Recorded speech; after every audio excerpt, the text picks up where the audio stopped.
حضرت محمد صلی اللہ علیہ وآلہ وسلم نے فرمایا، جو حق پر ہونے کے باوجود جھگڑا نہیں کرتا، میں اس کے لیے اعلیٰ جنت میں گھر کا ضامن ہوں۔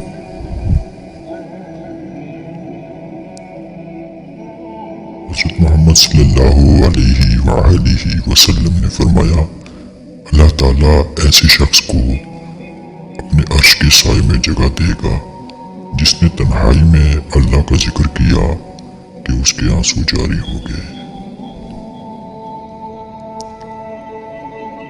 حضرت محمد صلی اللہ علیہ وآلہ وسلم نے فرمایا، ایک وقت آنے والا ہے جب لوگ نیکی پر شرم اور گناہ پر فخر کریں گے۔ حضرت محمد صلی اللہ علیہ وآلہ وسلم نے فرمایا، تم اللہ تعالیٰ سے ایسی حالت میں دعا کیا کرو کہ تم قبولیت کا یقین رکھا کرو، اور یہ جان رکھو کہ اللہ تعالیٰ غفلت سے بھرے دل سے دعا قبول نہیں کرتا۔ حضرت محمد صلی اللہ علیہ وآلہ وسلم نے فرمایا، مومن کی نیت اس کے عمل سے بہتر ہوتی ہے۔ حضرت محمد صلی اللہ علیہ وآلہ وسلم نے فرمایا، جس شخص کو یہ پسند ہو کہ اس کی عمر دراز ہو اور اس کے رزق میں اضافہ ہو، تو اسے چاہیے کہ اپنے والدین کے ساتھ نیک سلوک کرے اور ان پر صلہ رحمی کرے۔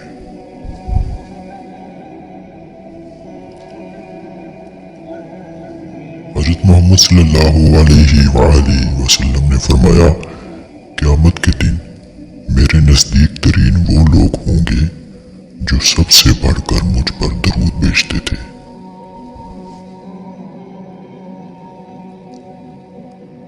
حضرت محمد صلی اللہ علیہ وآلہ وسلم نے فرمایا، سلام میں پہل کرنے والا تکبر سے بری ہے۔ تم میں سے بہتر وہ ہے جس کی وجہ سے زیادہ لوگوں کو فائدہ پہنچے۔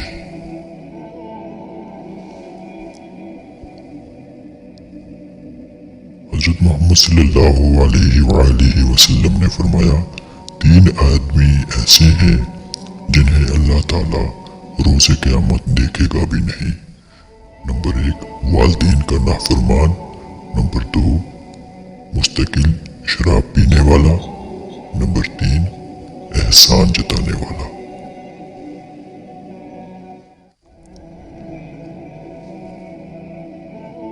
حضرت محمد صلی اللہ علیہ وآلہ وسلم نے فرمایا، 3 آدمیوں کی دعا رد نہیں کی جاتی۔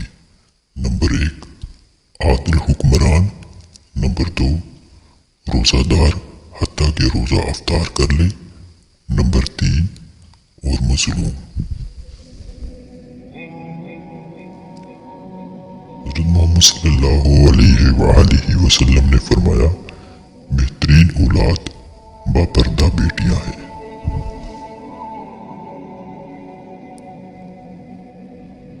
حضرت محمد مصطفیٰ صلی اللہ علیہ وآلہ وسلم نے فرمایا، کھانے کا گرا ہوا ٹکڑا دسترخوان سے اٹھا کر کھانا۔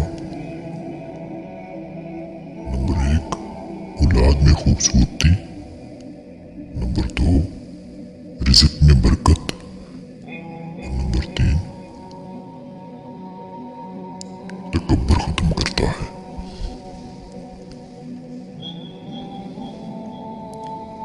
جس نے کسی بھوکے مومن کو پیٹ بھر کر کھانا کھلایا تو اللہ تعالیٰ اسے جنت کے دروازوں میں سے ایک دروازے سے داخل فرمائے گا جس سے اسی جیسے لوگ داخل ہوں گے۔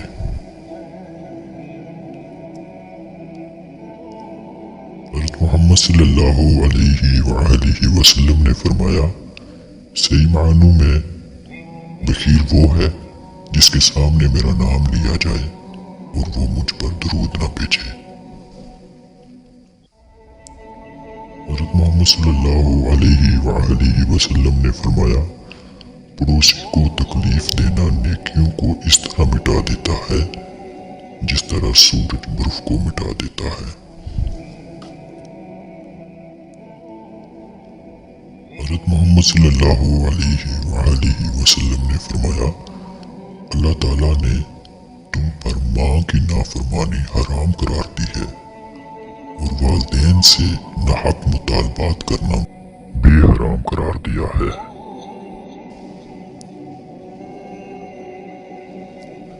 حضرت محمد صلی اللہ علیہ وآلہ وسلم نے فرمایا، جس کے دل میں رائی کے دانے جتنا یعنی تھوڑا سا بھی تکبر ہوگا وہ جنت میں داخل نہ ہوگا۔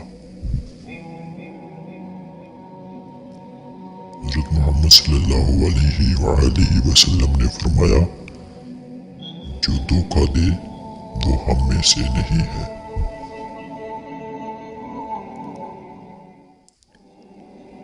حضرت محمد صلی اللہ علیہ وآلہ وسلم نے فرمایا، تم میں سے کسی کا سر لوہے کی کیل سے پھاڑ دیا جانا یہ اس کے لیے کسی غیر محرم عورت کو چھونے سے بہتر